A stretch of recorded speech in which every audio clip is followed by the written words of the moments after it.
नमस्कार दोस्तों विधायक बनने के बाद कल्पना सोरेन ने रांची में विधानसभा में अपना पहला भाषण दिया और अपने पहले ही भाषण से कल्पना सोरेन ने सियासत को, सियासी लोगों को बड़े संकेत दे दिए। क्या वो संकेत हैं, उन पर भी बात करेंगे। दोस्तों आपने देखा है कि किस तरह से झारखंड के विधानसभा चुनाव में कल्पना सोरेन ने अपनी प्रतिभा दिखाई, अपनी ताकत दिखाई।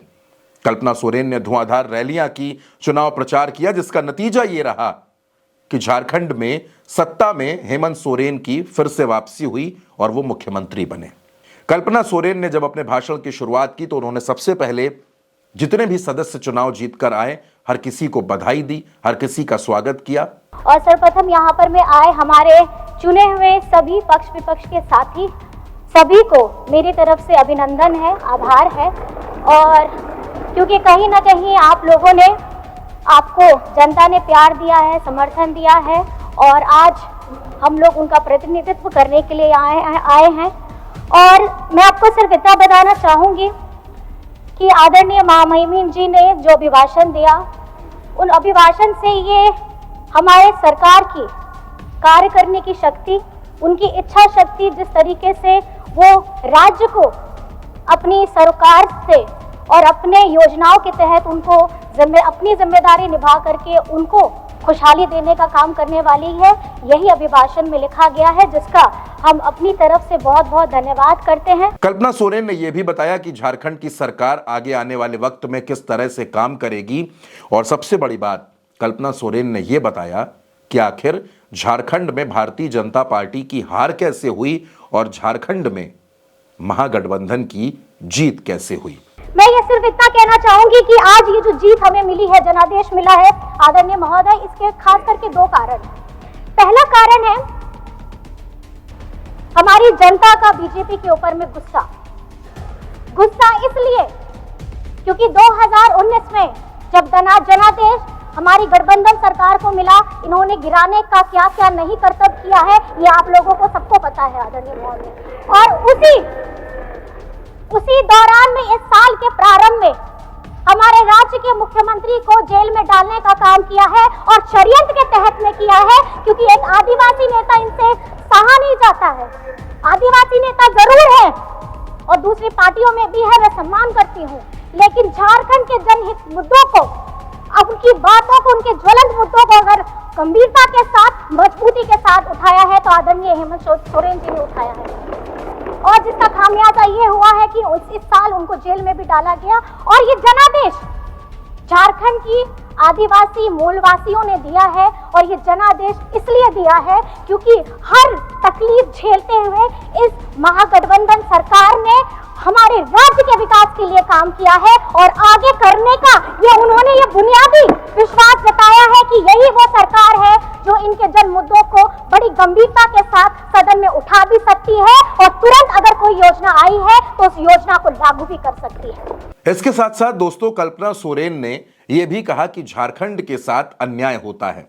केंद्र की सरकार झारखंड के साथ, झारखंड के लोगों के साथ अन्याय करती है। हमारा बजट बहुत कम रहता है, बाकी राज्यों की अपेक्षा हमको जो सुविधाएं मिलनी चाहिए वो नहीं मिलती हैं और इसी वजह से झारखंड की तरक्की में रुकावटें आती हैं। और आज झारखंड में अगर मैं कहना चाहूंगी कि हमारे झारखंड के साथ इस संघीय ढांचे में भरपूर मेरा विश्वास है और इस विश्वास के साथ मैं बस ये कहना चाहूंगी, ये देश में हमारे राज्य के मजदूरों का सबसे कम न्यूनतम है दर जो उन्हें मिलता है, ये झारखंड को मिलता है। और खासकर सर मुझे बस थोड़ा सा वक्त दीजिएगा, मैं ज्यादा नहीं कुछ बोलना चाहूंगी। और जब प्रधानमंत्री आवास की बात आती है उसमें भी जब आवंटन होता है तो हमारे झारखंड को सबसे नीचे रखा जाता है। जब खेलो इंडिया की हमारी बात आती है तो उसमें जो सबसे कम पैसा होता है वो झारखंड को मिलता है। तो ये संघीय ढांचा है जिसमें मेरा पूरा जोर होगा कि हमारी केंद्र सरकार उसी तरीके से झारखंड को देखे, जिस तरीके से गुजरात को देखती है, जिस तरीके से महाराष्ट्र को देखती है, जिस तरीके से छत्तीसगढ़ को देखती है। झारखंड गरीब नहीं है, झारखंड को गरीब बनाया जा रहा है। और मेरा सभी से निवेदन ये रहेगा कि आप पार्टी से बढ़ करके, उठ करके झारखंड के मुद्दों पर अपनी आवाज को बुलंद करेंगे, चाहे आप किसी भी दल से क्यों ना हो। दोस्तों कल्पना सोरेन के भाषण सुनने के बाद, उनका अंदाज देखने के बाद ऐसा लगता है कि कल्पना सोरेन आने वाले वक्त में सिर्फ एक विधायक बनकर झारखंड में नहीं रहेंगी, बल्कि उनकी जिम्मेदारियां बढ़ेंगी। और कल्पना सोरेन का जो अंदाज है, जिस तरह से हेमंत सोरेन की वो सलाहकार की तरह काम करती हैं, सरकार के अहम फैसलों में उनकी सलाह, उनकी राय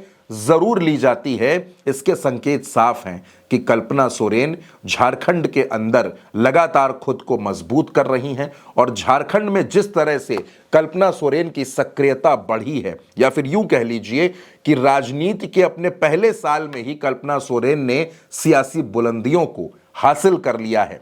वो तमाम उनके जो तेवर हैं, उनके अंदाज हैं, वो पहले ही भाषण में साफ तौर पर दिख जाते हैं।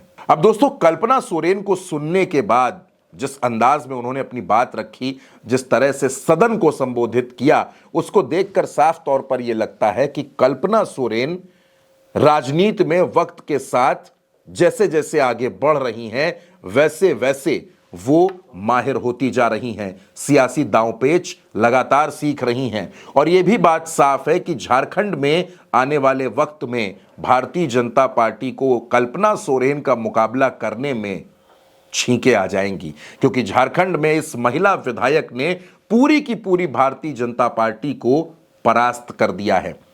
और भारतीय जनता पार्टी कल्पना सोरेन की कोई काट आज तक नहीं निकाल पाई है। तो क्या कल्पना सोरेन महज विधायक हैं, या फिर आने वाले वक्त में उनका कद और बड़ा होने वाला है?